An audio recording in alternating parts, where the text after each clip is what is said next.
Assalamualaikum warahmatullahi wabarakatuh. Perkenalkan, nama saya Muhammad Gumilar Mulyana dari Prodi Ilmu Politik, Fakultas Ilmu Sosial Universitas Negeri Semarang, Angkatan 2021. Maksud dan tujuan saya membuat video ini yaitu untuk memenuhi penugasan yang telah diberikan oleh Bapak Aris Munandar dan Bapak Hafiz selaku dosen mata kuliah organisasi dan kepemimpinan. Video ini mempunyai topik yaitu andai saya menjadi seorang Presiden Republik Indonesia. Hal apa saja yang akan saya lakukan sebagai seorang presiden? Tentunya saya akan menciptakan sumber daya manusia yang berkualitas. Lantas, apa saja langkah-langkah yang akan dilakukan? Nah, ada 4 fokus yang akan saya lakukan sebagai seorang presiden. Empat fokus itu adalah peningkatan pendidikan, peningkatan kesehatan, menjadikan Indonesia sebagai negara swasembada pangan, dan menjadikan Indonesia sebagai negara yang menerapkan nilai-nilai demokrasi baik itu secara normatif dan secara praktis. Yang pertama yaitu peningkatan pendidikan. Untuk menjadikan SDM yang berkualitas, tentunya diperlukan pendidikan yang baik. Negara Indonesia merupakan negara dengan segudang sumber daya alam, akan tetapi tidak didukung oleh sumber daya manusia yang berkualitas. Faktor utama yaitu masih dianggapnya pendidikan sebagai hal yang tidak penting. Padahal dengan pendidikan yang berkualitas, sumber daya manusia akan berkualitas. Apa saja yang akan saya lakukan untuk memajukan pendidikan Indonesia? Pertama-tama, saya akan mengumpulkan para ahli di bidang pendidikan untuk sama-sama memikirkan cara membangun pendidikan Indonesia agar menjadi lebih baik. Tentunya, keberhasilan di bidang pendidikan tidak bisa dilihat dalam jangka pendek, tapi akan terlihat dan akan disadari manfaatnya ketika jangka panjang. Hal-hal yang bisa dilakukan adalah mencontoh sistem pendidikan di negara Finlandia yang merupakan negara dengan bidang pendidikan, sistem pendidikan terbaik di dunia. Kemudian memperbaiki dan membangun serta meratakan infrastruktur pendukung kegiatan pembelajaran di sekolah-sekolah maupun universitas-universitas. Kemudian memperbaiki kualitas pengajar, salah satunya dengan merekrut tenaga pengajar yang berkualitas. Lantas bagaimana cara supaya pengajar yang berkualitas dapat tertarik untuk mengajar? Caranya dengan menjamin kesejahteraan pengajar itu. Kasihlah gaji yang tinggi, dengan begitu banyak orang-orang yang berkualitas yang akan tertarik untuk menjadi tenaga pengajar di Indonesia. Kemudian yang kedua yaitu peningkatan kesehatan.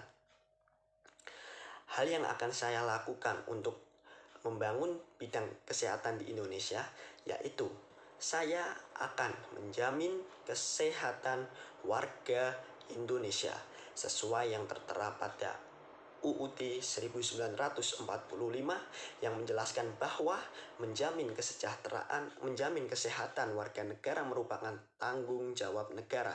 Nah, cara untuk merealisasikan hal itu adalah dengan membangun klinik-klinik kesehatan di daerah pedalaman-pedalaman di Indonesia serta tenaga kesehatan dan alat-alat kesehatannya pula.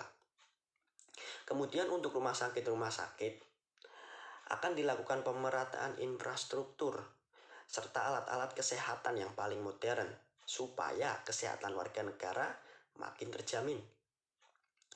Tentunya hal ini juga harus diikuti dengan merekrut tenaga pendidikan yang berkualitas. kita bisa mencontoh dan menerapkan bagaimana menghasilkan tenaga kesehatan yang berkualitas seperti di negara Swiss, Swedia, Italia, dan Belanda, dan negara-negara bidang kesehatan yang baik lainnya. Kemudian, pemerintah akan mewajibkan asuransi kesehatan bagi warga dengan biaya iuran yang tentunya terjangkau bagi seluruh warga negara. Bagi rakyat yang kurang mampu, maka pemerintah akan menggratiskan biaya pengobatan. Yang ketiga yaitu mewujudkan Indonesia menjadi negara swasembada pangan.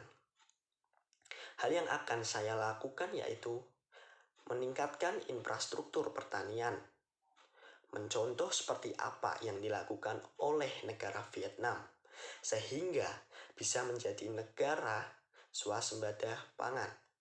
Syukur-syukur kita bisa mengekspor hasil pertanian kita. Menjamin kehidupan para petani dengan membeli hasil taninya, kemudian memodernisasi alat-alat di bidang pertanian supaya dapat menghasilkan hasil tani yang berkualitas dan bisa menghasilkan yang banyak pula. Tak kalah penting juga mengadakan sosialisasi kepada para petani supaya bisa dengan aktif mengikuti perkembangan teknologi di bidang pertanian serta dapat menggunakan alat-alat teknologi pertanian yang modern tersebut. Dan yang keempat yaitu menerapkan nilai-nilai demokrasi baik secara normatif maupun praktis. Tentunya Indonesia termasuk negara yang secara normatif merupakan negara yang demokrasi. Akan tetapi pada praktisnya masih banyak terjadi penyimpangan akan nilai-nilai demokrasi, terutama di dalam merepresi hak warga negara untuk menyampaikan pendapat. Hal yang akan saya lakukan untuk mewujudkan nilai-nilai demokrasi yaitu dengan membebaskan segala cara yang dilakukan warga negara sebagai upaya penyampaian pendapatnya. Tentunya hal itu tidak melanggar dengan hukum yang ada di Indonesia. Bahkan saya akan membuat sarana penampung aspirasi seperti yang telah dilakukan oleh Presiden Susilo Bambang Yudhoyono, yaitu membuat nomor khusus untuk menerima aspirasi-aspirasi rakyat. Saya kira sekian hal yang dapat saya sampaikan.